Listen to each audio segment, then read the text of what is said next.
Non finites का topic discuss कर रहा हूँ। मैंने एक अपने प्रीवियस लेक्चर में फ्लाइंग बर्ड्स को डिस्कस किया था। एक बच्चे की क्वेरी आ गई कि सर थोड़ा सा कन्फ्यूज़न हो गई, तो आपकी कन्फ्यूज़न दूर करने के लिए हूँ बच्चे में, और इसको मैं फिर से समझा देता हूँ, कोई दिक्कत नहीं है अपने को, थोड़ा और डिटेल में समझा दूंगा इस बार, ठीक है।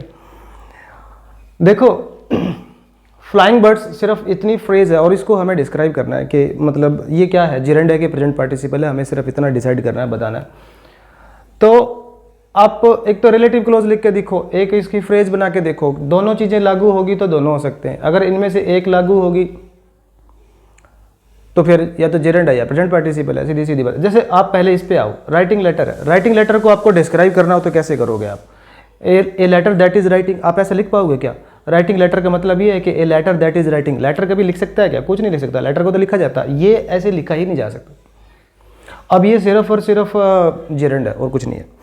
ऊपर आप देखो, जो फ्लाइंग बर्ड्स है, क्या हम इसको ऐसे लिख सकते हैं कि बर्ड्स दैट आर फ्लाइंग? हो सकता है कि बर्ड्स हैं जो मतलब उड़ रहे हो।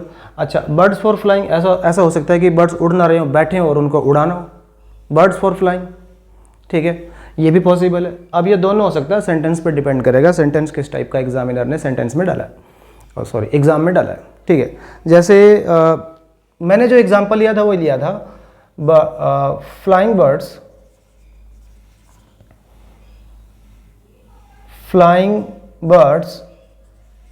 Make a pattern.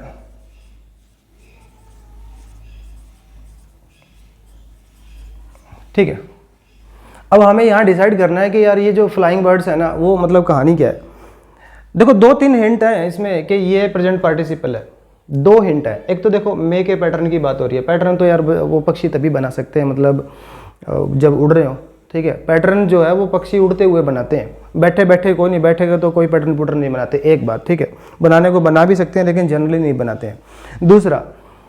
दूसरा मान लिया, आपकी बात मैं बड़ी कर लेता हूँ कि ये जो बर्ड्स है, बर्ड्स उड़ने का काम नहीं कर रहे हैं, ठीक है। ये नाउन जो है उड़ने का काम नहीं कर रही है। अगर ये नाउन उड़ने का काम नहीं कर रही है फिर ये जिरेंड हो जाएगी, फिर ये जिरेंड होगा, ठीक है। अगर ये जिरेंड होगा ना, जिरेंड के बाद जो नाउन आता है वो नाउन इस जिरेंड का ऑब्जेक्ट हो जाता है। तो कायदे से तो फिर ये फ्लाइंग जो नाउन अगर ये है तो बर्ड्स इसका ऑब्जेक्ट हो जाएगा। देख लेना, जिरेंड जो होता है, देखो जब किसी भी वर्ड के साथ आईएनजी लगता है उसमें वर्ब के गुण तो होते ही हैं, वर्ब के साथ ही आईएनजी लगता है, ठीक है। जब भी कोई जिरेंड होता है और जिरेंड के बाद नाउन आता है, जैसे यहाँ पर ये जिरेंड था हमारा, ठीक है, और इस जिरेंड के बाद ये नाउन आया, तो ये जो लेटर है ना इस जिरेंड का ऑब्जेक्ट है।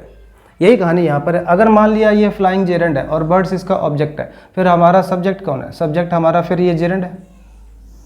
अगर ये जिरेंड सब्जेक्ट है ना, फिर ये सिंगुलर होती है, और अगर ये सिंगुलर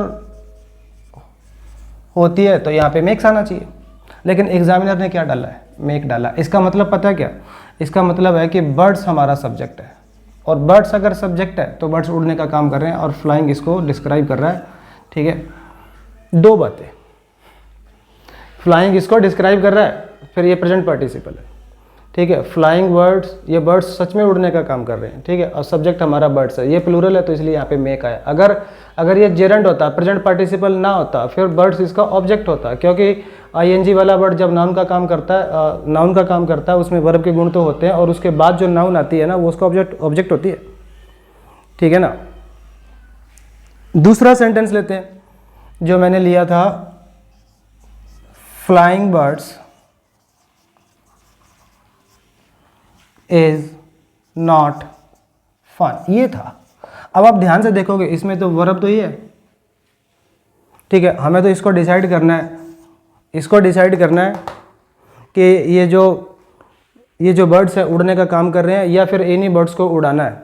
बात क्या है कि उड़ते हुए पक्षी फन नहीं है, या फिर पक्षियों को उड़ाने का जो काम है ना उसमें कोई मजा नहीं है, ये बात है। क्या बात? अब देखो, अगर यहाँ पे इज वर्ब आई है तो इसका मतलब कि अगर मान लो हमारा बर्ड्स सब्जेक्ट होता और पक्षी उड़ रहे होते, ठीक है, पक्षी अगर उड़ रहे होते, बर्ड्स अगर सब्जेक्ट होता, ठीक है, तो फिर ये एडजेक्टिव हो जाता, प्रेजेंट पार्टिसिपल हो जाता, फिर यहाँ पे आर आना चाहिए था क्योंकि बर्ड्स हमारा प्लूरल है, ठीक है। अगर यहाँ पे इज आया तो इसकी कहानी क्या है? अगर यहाँ पे इज आया तो फिर ये जेरेंड है और बर्ड्स जो है ना इसका ऑब्जेक्ट है। अब किसी ने काम दे दिया, ये पक्षी है, इनको उड़ा लो, टाइम पास हो जाएगा, मज़ा आएगा। मैं कह रहा हूँ flying birds is not fun यार, उनको उड़ाना मतलब कोई मज़े वाला काम नहीं है, ठीक है, ये कहानी है, ठीक है। तो सेंटेंस के जो कंटेक्स्ट है उस पर डिपेंड करेगा। अगर आप सिर्फ फ्रेज लिख के पूछो तो दोनों है, लेकिन अगर सेंटेंस में अगर एग्जामिनर ने यूज़ कर लिया, ठीक है, फिर आपको देखना पड़ेगा कंटेक्स्ट क्या है आपका। अब ये था कि मच और वेरी वाला सीन भी मैं आपको बता देता हूँ थोड़ा सा, फिर से लिख दिया क्या मैंने, ठीक है। चलो, अब ये एडमायर्ड बुक है, ठीक है। अब इसको हमें कैसे डिस्क्राइब करें, इसको हम एक्टिव में डिस्क्राइब करें कि पैसिव में डिस्क्राइब करें। देखो कुछ पास्ट पार्टिसिपल ऐसे होते हैं जो पैसिव मीनिंग को डिस्क्राइब करते हैं, ठीक है, वो वर्ब के पैसिव मीनिंग को रेफर करते हैं। अगर मुझे एडमायर्ड बुक है, ये जो फ्रेज है, इसको डिस्क्राइब करना हो तो कैसे लिखेंगे, ए बुक दैट हैज़ एडमायर्ड।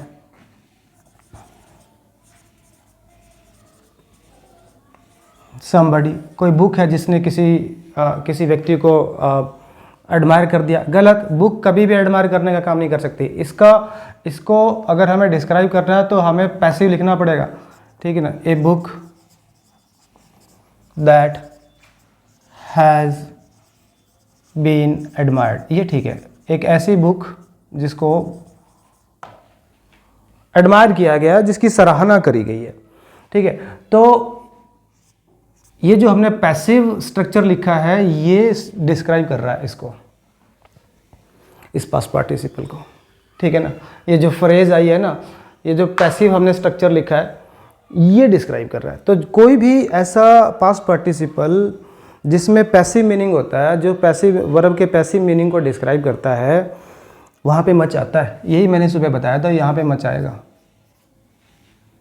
ठीक है। एक चीज़ और बता दूँ, पैसिव उसी का बनता है जहाँ पे एक्शन होता है, स्टेट का नहीं बनता। पैसिव एक्शन वाली सेंटेंस का बनता है। अगर कोई ऐसा सेंटेंस है जिसमें स्टेट हो, उसका पैसिव बनता ही नहीं है, ठीक है। तो एक बात और क्लियर हो जाती है कि कुछ ऐसे एडजेक्टिव है जो स्टेट को रेफर करते हैं, जैसे शॉक्ड है, सरप्राइज्ड है,